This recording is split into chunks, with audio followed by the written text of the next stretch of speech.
Welcome to Huddle 4. Let's start with our objectives. We're looking at social awareness, discuss the importance of clear communication, and practice using clear communication in games and scenarios. Let's dive deeper into the SEL discussion. First, review your community pack. Then discuss who is someone in your life that is very clear with what they say and you always understand what they want you to do. What do they do that is so effective? And then try this communication exercise.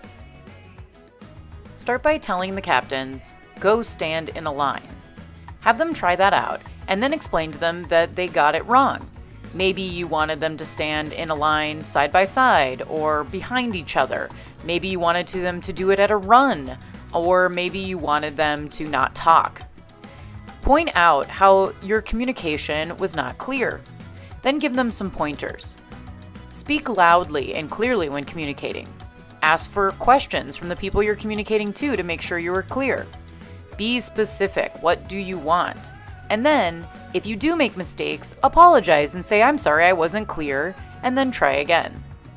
Remind the players that being a good leader is being a good communicator, and it takes practice. Now let's look at this week's games. We'll start with ships and sailors. Then, Game 1 will be chair basketball, and Game 2 will be get it together, finishing with scrimmage. All of these games ask the captains to try different communication styles. After each opportunity, ask them what they did well with communication and what they could do better. Next, let's preview our Captain's Corner. The purpose of the Captain's Corner.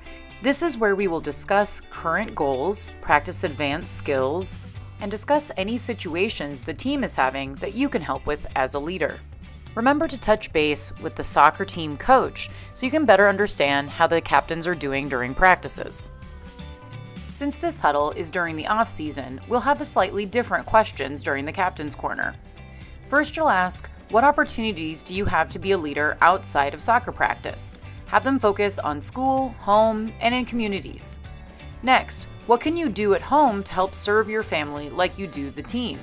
Brainstorm some ideas. Finally, what were the challenges you faced in the last month during the holidays? And what did you do to work through them? Review those healthy actions you identified in Huddle 3 and see how the students did. Now let's take a look at the advanced soccer skills. Even though it's the off-season, we can still improve our skills.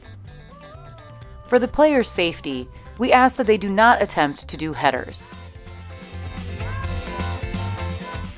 Our first skill we'll review is the cushion touch.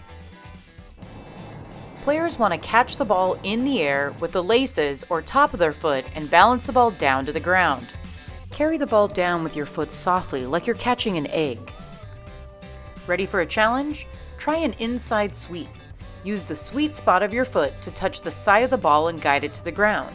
This should stop the ball from bouncing up again, and you can begin dribbling.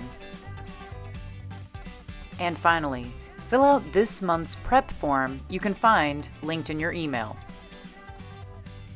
And check out our TTL curriculum website at www.uicoach.org/TTL.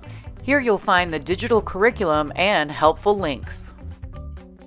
And please, give us your feedback on the curriculum by filling out this curriculum feedback form so we can always improve. It's time to